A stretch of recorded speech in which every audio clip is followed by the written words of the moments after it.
नमस्कार, आचरण के साथ मैं हूं टीएन मनीष, हाजिर हूं आज का मुद्दा लेकर। आज खास दिन है 30 मई, वो 30 मई जिसने 1826 के दिन उदंत मार्तंड के नाम से हिंदी पत्रकारिता का सूर्योदय कराया। 30 मई 1826 जब भारत में हिंदी पत्रकारिता ने पहली सांस ली। उदंत मार्तंड यानी खबरों का सूर्य कोलकाता से प्रकाशित हुआ। संपादक पंडित जुगल किशोर शुक्ल ने हिंदी को पत्रकारिता की भाषा बनाने का साहस किया। ये सिर्फ अखबार नहीं था, ये उस समय की व्यवस्था को बहुत बड़ी चुनौती थी, क्योंकि उस दौर में हिंदी भाषा में किसी भी तरह का कोई अखबार नहीं था। इसी की याद में हर साल हम 30 मई हिंदी पत्रकारिता दिवस मनाते हैं। हिंदी भाषियों को उनकी भाषा में खबर देना, यही था उदंत मार्तंड का उद्देश्य। लेकिन आर्थिक सहयोग और डाक व्यवस्था के अभाव में यह अखबार महज 79 अंकों के बाद बंद हो गया। मगर इसकी लौ बुझी नहीं। यही चिंगारी बनी हिंदी पत्रकारिता की बुनियाद यानी नींव। 2009 में जब सोशल मीडिया पत्रकारिता में दस्तक दे रहा था, तब 56% पत्रकारों ने इसे काम में कुछ हद तक जरूरी माना था।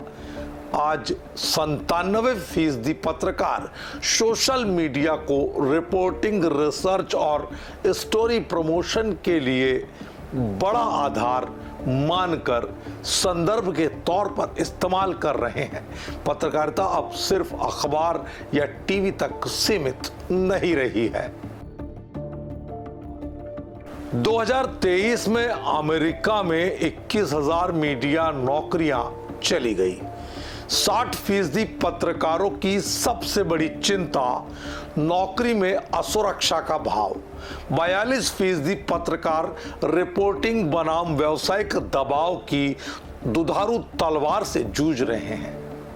आर्टिफिशियल इंटेलिजेंस यानी एआई की एंट्री से अब पत्रकार रिसर्च और स्क्रिप्ट के ड्राफ्ट के लिए भी टूल्स का सहारा ले रहे हैं। मगर चिंता बनी हुई है, क्या एआई विश्वसनीय है? क्या एआई मौलिकता देता है? क्या एआई हमारी बौद्धिक और शोधपरक क्षमता पर गहरा प्रतिकूल प्रभाव नहीं डाल रहा है?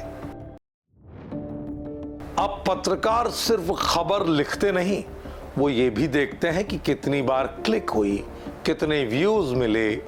79% पत्रकारों के लिए व्यूज ही सफलता का पैमाना बन गए हैं। एशिया पैसिफिक में 58% पत्रकार अब डेटा का ज्यादा उपयोग कर रहे हैं। यानी पत्रकार अब रिपोर्टर और डेटा एनालिस्ट दोनों बन चुके हैं। 42% पत्रकार मानते हैं कि आज सबसे बड़ी चुनौती है फेक न्यूज और ट्रस्ट यानी भरोसे की लड़ाई। और इस लड़ाई में टेक्नोलॉजी भी हथियार है और चुनौती भी। लेकिन उम्मीद की बात है, पत्रकार संवेदनशील हो रहे हैं। ट्रॉमा इन्फॉर्म्ड रिपोर्टिंग की ओर भी वो बढ़ रहे हैं। उदंत मार्तंड ने जो मशाल जलाई थी, वो आज डिजिटल युग में मोबाइल स्क्रीन पर लगातार चमक रही है। चुनौती है मगर रास्ता भी है। अगर पत्रकार और दर्शक दोनों सच्चाई के साथ खड़े हों तो कोई भी तकनीक पत्रकारिता का विकल्प नहीं बन सकती। बस हमें करना ये होगा कि हिंदी पत्रकारिता के लिए अंग्रेजी सोच से बचते हुए आगे बढ़ना होगा। आज के मुद्दे में इतना ही। नमस्कार। देश दुनिया की सभी खबरें देखने के लिए जुड़े रहिए आचरण न्यूज से। आचरण न्यूज, हर कदम आपके साथ।